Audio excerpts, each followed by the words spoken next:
বাড়ির লোকের কাছে আমার ইজ্জত নেই রে ভাই, ইজ্জত নেই। আমার যে কিভাবে দিন কাটছে আমি তোদেরকে বলে বোঝাতে পারবো না।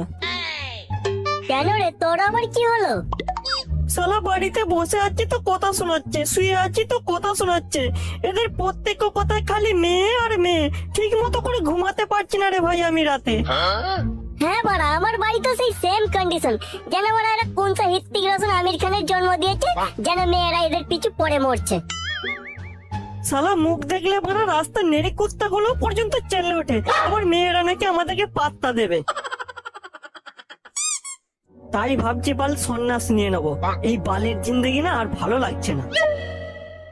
হাতের কাজ করে করে হাতের প্রেমের রেখা উঠে গেল, মাথার বাল পদের চুল পেকে সাদা হয়ে গেল। লাইন তো দূরের কথা, মেয়েরা বাল মুখ দেখলে গালাগালি দেয়। इस दुनिया ने मुझको क्या दिया, मैं इसकी उसकी फिक्र क्यों करूं। मुझको पीना है पीने दो, मुझको जीना है जीने दो। ওই দেখ মারা, ওইখানে আরেক কেলানি কেষ্ট মদনের মতো বসে দেবদাস হয়ে গান করছে। মালটার কি হয়েছে বলতো? কি আর হবে, অ্যাঞ্জেল প্রিয়াকে লাইন করেছিল,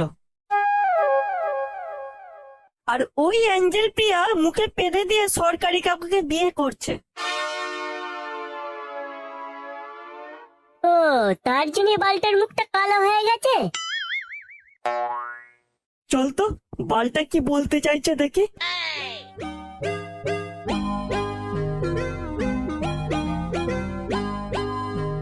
কিরে বাল, মুখটা এরকম হাড়ির পোদের মতো করে বসে আছিস কেন আজ? তোকে তো ভাই অনেক আগেই বলেছিলাম যে ওই মাল ভালো নয়, তোকে নাচাবে তারপর উড়ে চলে যাবে।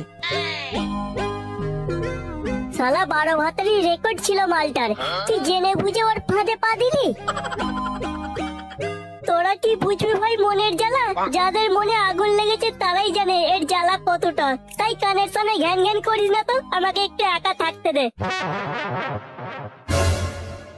দেখবাল, বেশি জ্বালা যন্ত্রণা মারাস না আমাদের কাছে। ওইসব জ্বালা যন্ত্রণায় মুতে দিলে না, দেখবি জ্বালা যন্ত্রণা কোথায় পালিয়ে গেছে। কোন এক কবি বলে গেছে যে প্রেমিকের মধ্যে যদি তোমার মাকে দেখতে পাও তাহলে তুমি ভালোবেসেছো। ও অ্যাঞ্জেল প্রিয়ার মধ্যে ওর মাকে দেখতে পায়, বুঝলি? আর প্রেমিকা বাঁশ দিয়ে ছেড়ে চলে গেলে বুঝে নিও ওটা সৎ মা ছিল, তাই অ্যাঞ্জেল প্রিয়া ওর সৎ মা, বুঝলি?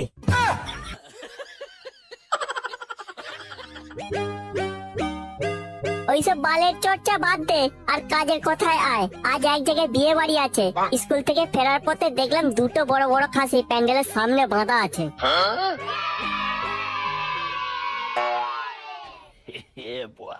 তোরা ভাই যা, আমি নেই।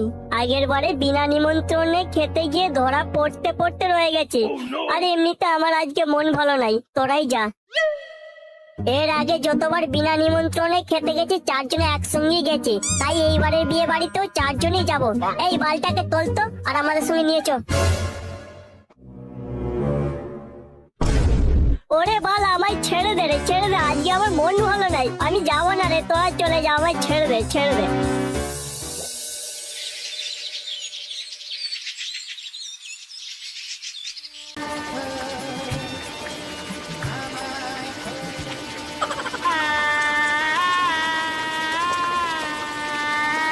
এই ওদিকে রাঁধুনির রান্না বান্না কমপ্লিট হয়ে গেছে তোরে? হ্যাঁ কাকা, সব কমপ্লিট হয়ে গেছে, শুধু চাটনিটা বাকি আছে। আর বরযাত্রীর কি খবর, কখন আসবে বলছে? বিয়ের লগন শুরু হতে কিন্তু আর বেশি দেরি নেই। ওরা কিছুক্ষণ আগে ফোন করেছিল, বললো যে আধা ঘন্টার মধ্যে পৌঁছে যাবে। আমি মেচুকে পাঠিয়ে দিয়েছি ওদেরকে রাস্তা দেখিয়ে আনার জন্য। ও কাকা তুমি চিন্তা করো না, আমি এদিকটা দেখে নিচ্ছি। ঠিক আছে, তোরা তাহলে এদিকটা দেখ, আমি ওদিকটা দেখছি। আর হ্যাঁ, প্যান্ডেলে কতজন ঢুকছে কতজন খাচ্ছে সব হিসেব রাখবি। বাড়তি লোক অ্যালাউ করবি না। দরকার পড়ে প্যান্ডেলের চারিদিকে ফিনাইল গ্যামাক্সিন যা পারবি ছড়িয়ে দিবি, যাতে একটা পিঁপড়েও না ঢুকতে পারে। ঠিক আছে কাকা, আমরা সব ব্যবস্থা করে দেব। আমার মেয়ের বিয়েতে যেন কোনো ত্রুটি না থাকে। আমি ওদিকটা যাই, দেখি আবার বাউন ঠাকুর এলো কিনা।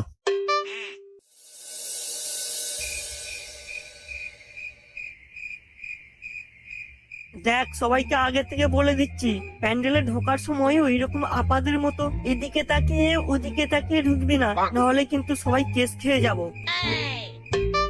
আর বেশি মেয়েদের দিকে তাকাবি না, অবশ্য যদি সুন্দরী মেয়ে হয় সেটা আমার, তোরা কেউ নজর দিবি না। আর যদি 12 ভাতারি হয়? 12 ভাতারি হলে পোচাকে দিয়ে দিবি, ওর তো আবার ওইসব মালই বেশি পছন্দ।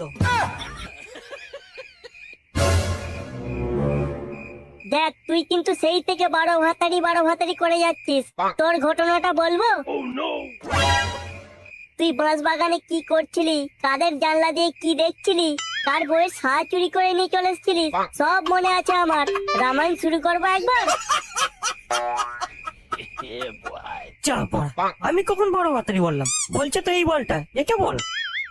কিন্তু তুই তো বড় ওর সঙ্গে তালে তাল মেলাচ্ছিস।